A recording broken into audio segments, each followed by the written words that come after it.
Can I start? Is it okay? I thought you might like a little chortling to get you going. Welcome to SportsBeat KC, the Kansas City Star sports podcast, presented by Underdog. I'm going to sing the song one of these days, but today's not that day.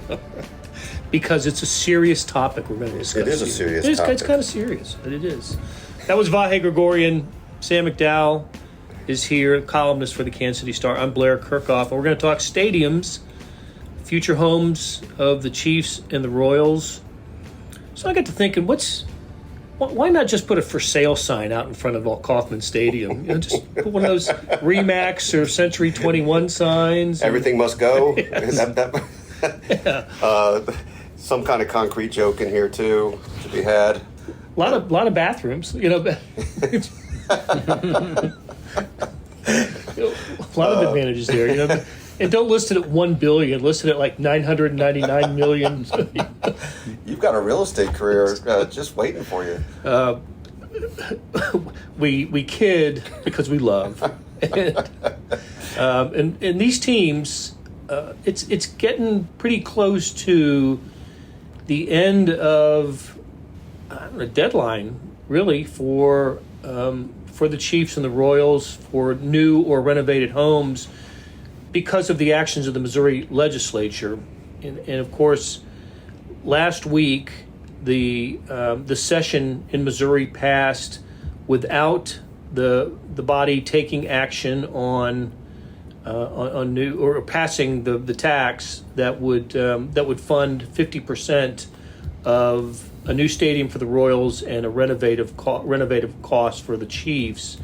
So Governor Mike Kehoe has called a special session of the Missouri legislature. They're going to go into session some point in the first half of June and discuss this matter. And Sam, we'll start with you because you most recently wrote about this. There were some complications to all this, but the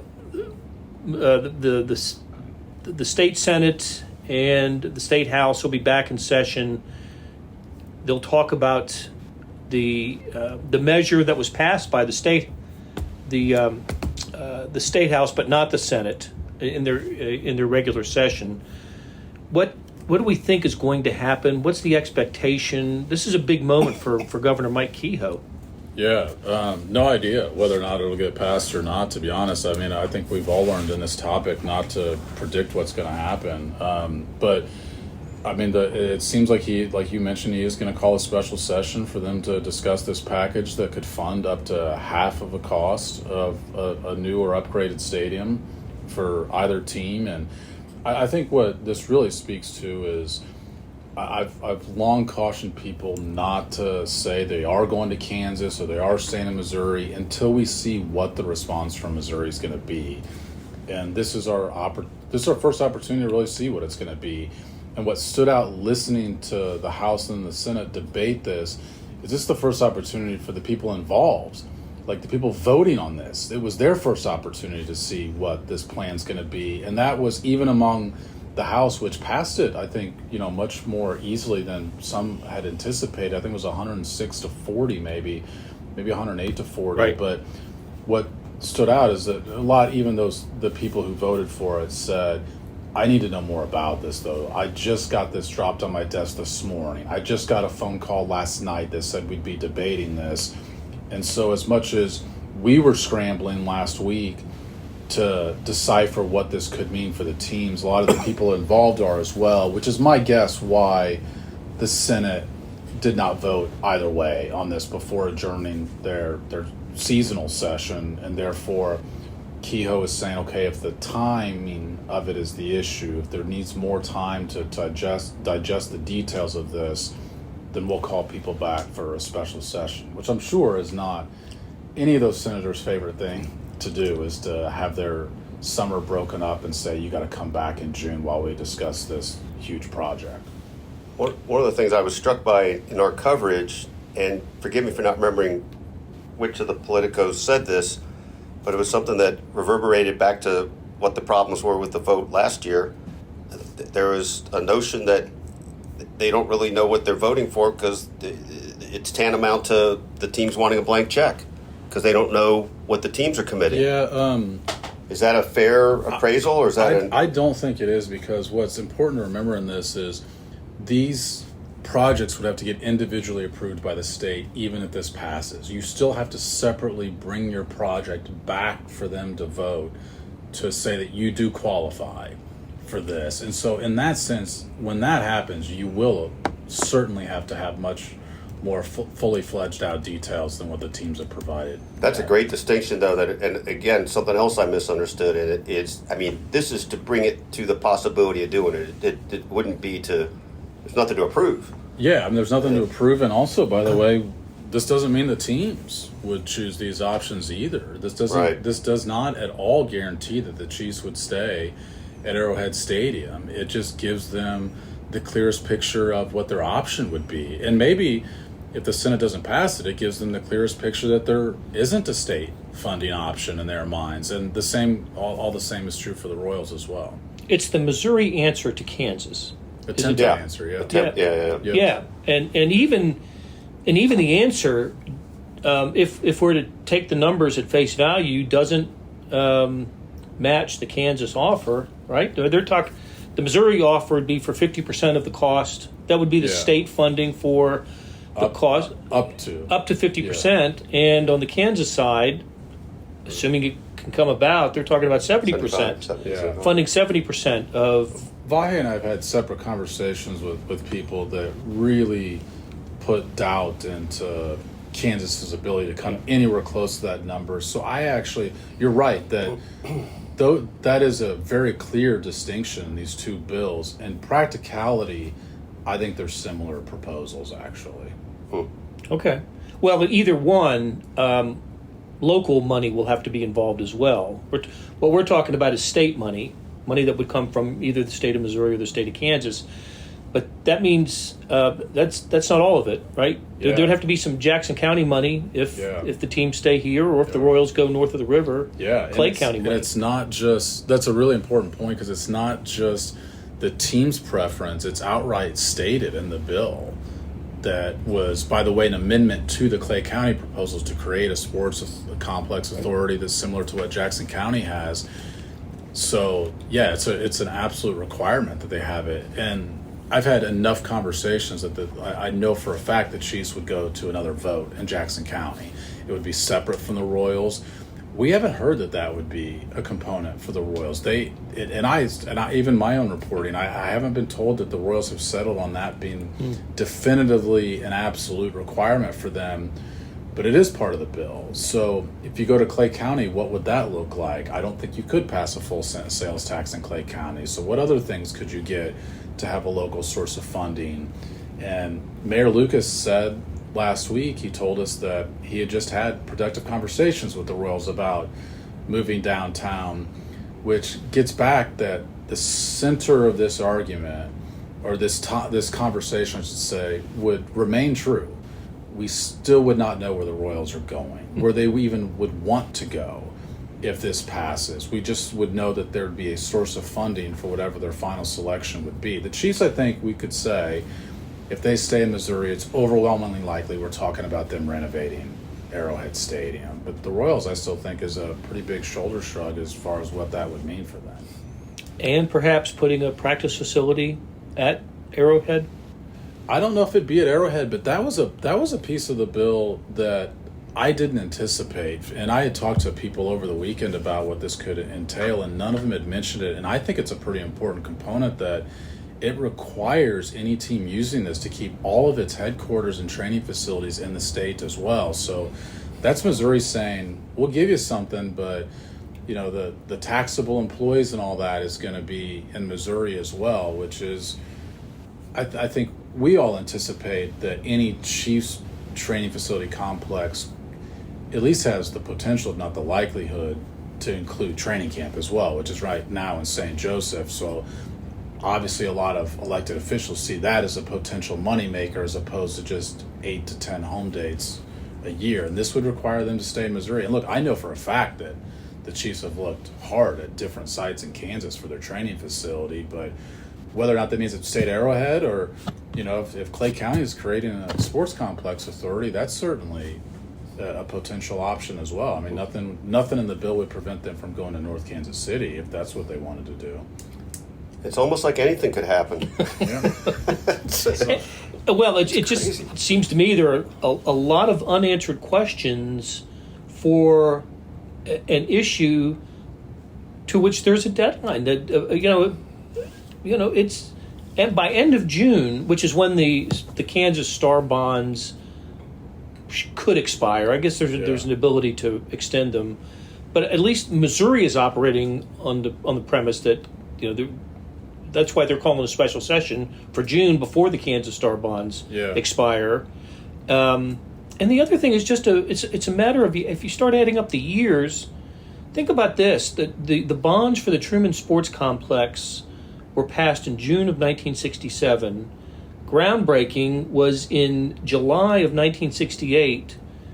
The stadium, the Arrowhead opened in 1972, and Royal Stadium then 1973. So four or 5 years after groundbreaking at the Truman Sports Complex, we're right there. I mean, in terms of where we are now on the calendar and when the lease expires for the Royals and the Chiefs at the Truman Sports Complex, this kind of has to get done now. They got to get going on this. Especially the Royals. I mean, the Chiefs, if they ultimately choose a renovation project, that can happen simultaneously as you're playing at the stadium. And it took them only 3 years to renovate. I say only, but after they passed the renovation in, was it 06? Yeah. I think they opened in 09. It was open in 09. That would be only, just because, relatively speaking, that's quick. And that's why I say, particularly with the Royals, is just because the quickest I've heard any baseball stadium being built is 4 years. So when you backtrack from that, to your point, Blair, your lease runs through the 2030 season. Right.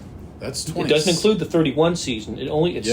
Because the lease expires, I think, in January starts 31. in 2030. Right. So the Chiefs would bleed into 2031 naturally. But, yeah, I mean, so the Royals, I think, are probably a year away from absolutely, and that's giving them the benefit of the doubt of executing everything on time afterwards. And they haven't earned that benefit of the doubt to assume that everything's going to be happens at a quick pace. So, like, we're up against it with that. And I'll point out in relation to that conversation that it's the one thing a year ago at this time that I did not understand Frank White's argument that it was too early. And on the one hand, like, when are you ever punished for doing something too early, especially something ambitious like that? And the other point is, it's not. It's like, we're seeing why it was not too early because of everything you just mentioned. Like, we're running up against certain dates now. Tell me how you guys feel about this too. I wonder, just by virtue of the fact that the World Cup is here next year, how much that's going to muddle the picture about anything going on in terms of people wanting to get legislation done or trying to, make dramatic decisions and changes amid all that. Maybe I'm wrong about this, but I feel like that's going to be the kind of thing that's so looms so over everything else going on that it's going to be hard to get stuff decided or done or legislated in 2026. Now, maybe that's just a false construct, but I have this feeling that's going to be way more in our front grills, their front grills, than maybe anybody realizes, and I think it might tie some hands if they don't get it done before then. I don't think it'll impact the Royals much, and if we're talking about the Chiefs staying at Arrowhead, then the Chiefs are obviously having to work with the stadium renovation now, just for right. Just to make it soccer compliant. Right. And so after 2026, I think the Chiefs could begin a renovative project to get Arrowhead, fixed up for 2031 football season. What they can't do, though, is level Kauffman Stadium at that point, which is right. part of what we're talking about. Right. And for the Chiefs to create space out there, I'd like to know more about that timing. Yeah. The demolition of Kauffman Stadium, and how the Chiefs are going to renovate, with that being part of their renovated plans. Yeah, I think that's astute. I think I guess I just find myself picturing like sort of the,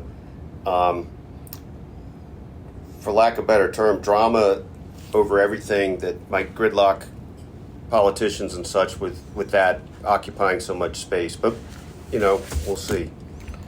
Well, you talk about drama. There was some in the Missouri Statehouse this past week. Let's go back to that for a second. As you said, Sam, the tax passed the House, but it wasn't going to pass in the Senate, and even some Kansas City senators said they would not have voted for it. And this is where it gets a little complicated because there was just the way things work in the State House in Jefferson City.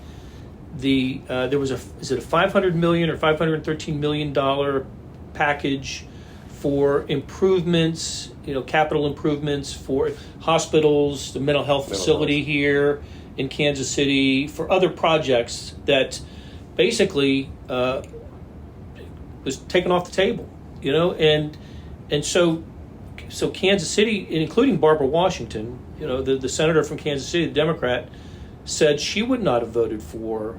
She wants the Royals and the Chiefs to stay and wants them to be happy, but she wouldn't have voted for it without more discussion, without a little bit more lead time to consider, the package for the Royals and the Chiefs, and even Governor Kehoe throwing his endorsement, kind of late in the game. He wasn't behind this until the week of the end of the session.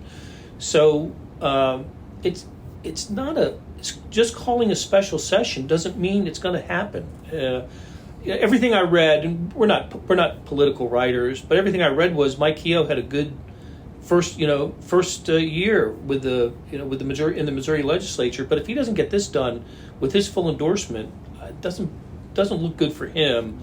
It really doesn't look good for Missouri. Yeah, I mean, he's sticking his neck out there early into his term. That I think, to your point, there's a lot of interesting just politics and political strategy that this is being tied into, which, look, I mean, when you ask for this sum of money from the state, and I recognize it's technically not the Chiefs and Royals that are seeking this ask, but we know it certainly has their endorsement, but you do get mixed up into the world of politics, which in this case in Missouri, and the timing of this has really, really important issues that, frankly, they are more important than stadium issues. So what we saw last week was not at all surprising to our political reporters that have been thoroughly covering this, like Jonathan Shorman and Kason Bayless, that, people are angry about the result of one bill and not at all inclined to bend and move on another because of it. Go ahead, Blair. I was going to ask you, Vahe, do you find it interesting that the Royals have been somewhat quiet about this after initially, with their listening tour and their comments leading up to the vote last April, doing their sales job, but really it's been difficult to get any kind of information out of the Royals, including a location for a preferred location for the stadium. I don't know. I know we've tried to talk to John Sherman about it. It has surprised me a little bit in the sense that they certainly at least were accessible to be asked about it and not say much for a while, right? I mean, at least periodically they seem to hold press conferences about this or that and some other element of it, and that's really not been the case. I suppose, we've asked them a couple different times about what lessons were learned from the first go-round and how they got clobbered in the vote. I suppose something they haven't said out loud, but that they probably feel is like, well, we don't need to share so much till we really know what we're doing.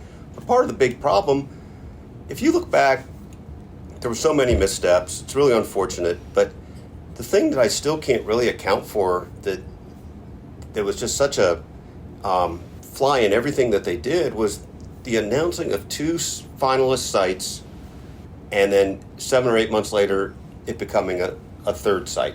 And with no real... That's the one we mean. Yeah, right, yeah. That's the one, really. But with no real explanations along the way, unless I'm forgetting something. I mean, it was just, no, it's going to be a little longer, it's going to be a little longer. And I very much could be wrong about this, but there's a part of me that thinks if they had decided on the crossroads spot in August and had 8 months to massage through those scenarios and really campaign talk for to it. people, properly campaign, make sure they could appease people more thoroughly, truly talk to everybody, maybe it would have worked out. But I agree with that point, Blair, and I know Sam's asked John these questions. I think the last time I remember speaking to John about it might have been opening day, John Sherman, and I think the question was along the lines of, what is it you need to know that you don't know now? And it probably was not a properly asked question, because I think he was able to easily just kind of move past it. Well, that ties back into this topic. Like, this is what they need to know. Like, they've got to know what funding they're getting, how the economics of the projects would work, and that's true of John Sherman and Clark Hunt. And it is why I said at the onset of this conversation that all this speculation about where these two teams going never made sense to me until we knew what Missouri was going to try and put on the table for them, and it is prevented it from them. And that's actually an understandable part to me as well. Is let's see what Missouri does first before we take this opportunity in Kansas, because money does drive these decisions, but you didn't know what the money was going to be from Missouri, and until the special session's called, we don't know what it's going to be yet either. One of the things, Sam, and you referred earlier to conversations we've had with experts, and one of the points recently made to us was, in the past we might have seen the Royals or Chiefs be more specific about what they're willing to put up first. Yeah. And I think it's a good point, but I think the point you're making is equally good. Where is it chicken and egg on this? I totally agree with that point. Learning what Missouri can provide does not prevent you from saying what you can contribute. And we did see the Chiefs say that they were going to put forth, was it $300 million and an $800 million renovation project. By the way, 2 years later, those numbers would go up with construction costs, and I would anticipate that therefore the Chiefs' numbers would go up. It may be a similar percentage, though. Yeah, so what's that, 37.5%? Yeah. 3 out of 8. So if you see $900 million, maybe you're putting up $350 or something like that instead. The Royals, I don't think ever got that specific with, even behind the scenes and conversations with people. And I know for a fact that was a frustration of some entities that would be supplying those finances to them. Was I wrong to think that the Royals were going to contribute $1 billion and they wanted $1 billion from state and local? So initially said that they would be paying for the bulk of the stadium. That's right, the bulk of the stadium. That term is used. All of the ballpark district. And the former, I don't think, ever materialized in conversations. Okay. The latter, I still think, was a piece of it, that they would be paying for. But does that mean you really pay for it because you're getting incentives and tax breaks and some land breaks on stuff? I mean, it's the argument I always have at the current stadium. Was it really fully paid for by the owners when you get the land provided for you and everything? It's not. I mean, it's still a great investment, and Kansas City should be grateful for those ownership investments, but it's not entirely free to the city either. Take a swing at picking sports this baseball season with Underdog. Playing on their app is as easy as choosing higher or lower on players' stats. Get them right, and you could win up to 1,000 times your money. Sign up today using promo code KCSTAR to get a gimme pick as a part of your first cash entry, plus up to $1,000 in bonus credits when you deposit. Must be 18 plus and present in a state where Underdog Fantasy operates. Terms apply. Concerned with your play? Call 1-800-GAMBLER or visit www.ncpgambling.org. Our little trifecta here is somewhat representative of the metro as a whole. We have Missouri residents, Kansas resident. If Jesse was here, it'd be plural. Does it matter where in the metro area the teams call home? So I think that's going to be a really hard argument. That question was brought up in the House debate, even where it passed, which is, if it's... I've always thought it's been a flaw in the economic presentations that, the teams have presented, and therefore, we saw a coincidentally very similar economic study that was presented at the House, and that was a question that was asked. Well, aren't we just talking 20 miles down the road? Because it's not like Kansas City Missourians cease to become Chiefs fans if this moves across the border, in which case if part of the economics or that you're getting bars filled up on Sundays, and even one example specifically about, I can't remember what place it was, packed on Super Bowl Sunday, like that stuff would still happen. Doesn't mean you'd have the same workforce, of course, in your state, and so those economics would change. I think fundamentally the teams need to stop making this an economic argument, because there are way too many studies that show that is not on your side. And I think the vote should tell them that was not bought either. The voters did not buy that argument, in which case they need to make this, to me, it's going to sound like somebody who's jotted down notes to perhaps write something on this, but I think Kansas City is such a prideful town. You should make your argument about that pride of having these teams, and they've never done that. It's always been about the economics, about the fear-mongering of losing these teams, and they've missed out, I think, on what makes Kansas City, which is the pride. There's pride here about having these teams, and that's not been part of these campaigns. I'll give you the visual. I tell this to people, friends from different parts of the country. This is the only place I know where Kansas Cityans from both states proudly wear a shirt with a heart and KC in it, their hometown shirt, just because they love being from here. Yeah. I mean, there was like the joke that the I Love New York shirts are not actually worn by New Yorkers. They're worn by tourists who go and buy them. Right. Here in Kansas City, they're worn by Kansas City. Kansas City. In Kansas City, yes. Need I remind you, I'm here. Right. Virginia is for lovers, says the guy from Texas. No, it's I'm amazed by that. I think it's cool. I think it says a lot about who we are and our kind of a heart of America pride. I totally agree, and I think the Chiefs and Royals are absolutely woven into that fabric, no doubt. And they, more than anyone, should be able to recognize that. So, just to clarify, because I'm of the mind that part of the way that fabric's worked is the way that history has perpetuated itself by being Kansas City, Missouri. Do you guys feel like that's not really necessarily pertinent, because if it's in the region, it still has the same vibe? I've tried to separate like my selfish thoughts of wanting the teams closer to me for work-wise, and the fact that I go to the Royal Stadium when they're in town 3 or 4 nights a week. We're at Chiefs at least 4 days a week. Yeah. Sometimes 5 days in a week.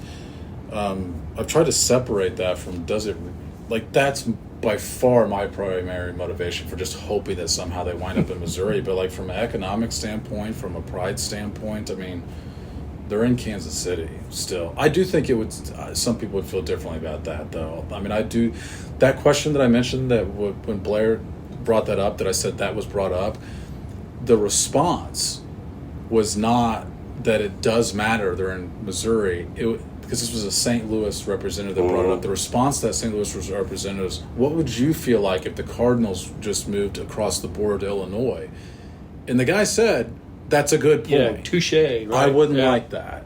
And so that resonated as somebody who even doubted that this mattered at all. And I do think that part would resonate with a lot of people that are used to having these teams. But I mean, look, Johnson County gets over and they come to the games in mass numbers.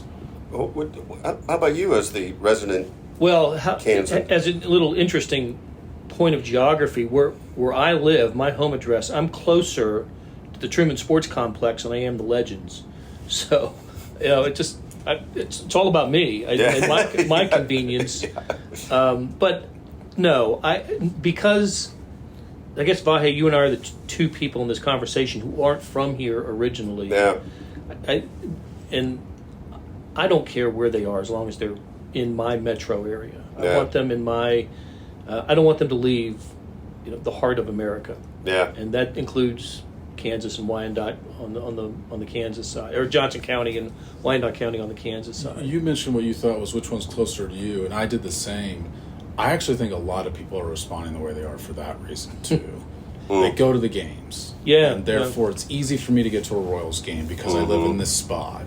Or if you're in Kansas, man, I sure would go to a lot more games because it'd be easier for me to get to if they were in this spot. I think a lot of people respond selfishly to that question. I don't have any problem with that. I'm just saying, I think a lot of people are thinking about what's best for me in this situation because they do consider the whole thing to be Kansas City. It's just where in Kansas City. It's no different than picking where you're going to live. Well, what I want a baseball stadium downtown. I want the Chiefs to move to Legends because I want the dome. I want the retractable roof that we see in Houston and Dallas and places like that because I want it to be used year round. I want to see a possible Super Bowl and Final Four and indoor concerts in the winter, and I just think that's the best scenario for the Chiefs. It's selfish. It's what I want.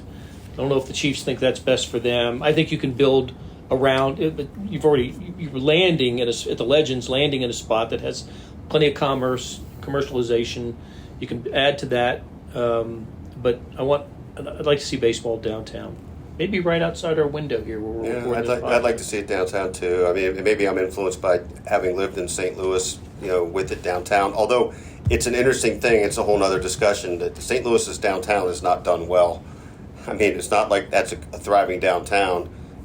On the day of a baseball game, right around the stadium for square mile or two, it's pretty cool, but hasn't made downtown be what it might ought to be. All right, is Jack Caglione going to succeed at AAA?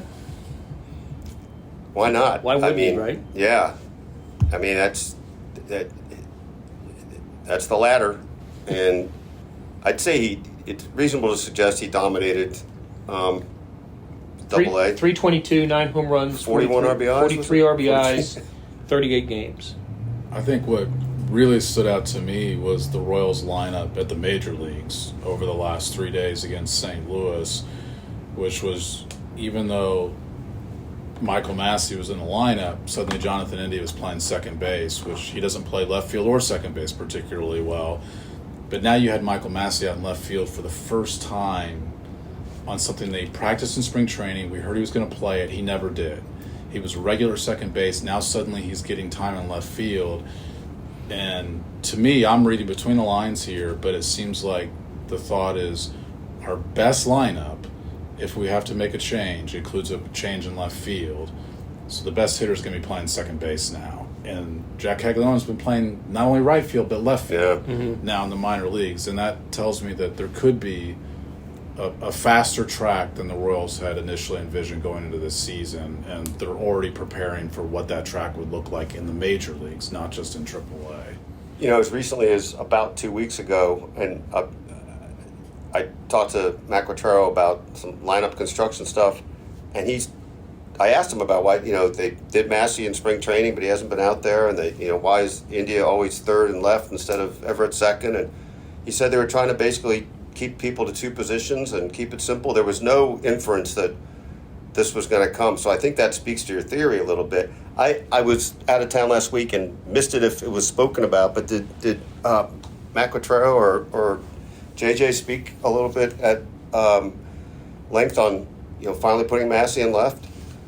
So anyway, it's a departure from something that they had kind of built into their makeup. And I think that theory is pretty sound, Sam. Okay, we've got plenty of time to talk about Jack Caglione in the outfield for the Storm Chasers, and maybe, who knows, in Kansas City in a few weeks. We'll have to see. All right, as Sam mentioned a couple of weeks ago, great conversation as always. when he Wally pipped me. Big thanks to our producers, Monty Davis and Randy Mason, and to our editors, Jeff Rosen and Scott Chasen. Always a great conversation with Vahe, Gregorian, and Sam McDowell. We'll do it again soon on SportsBeat KC, presented by Underdog.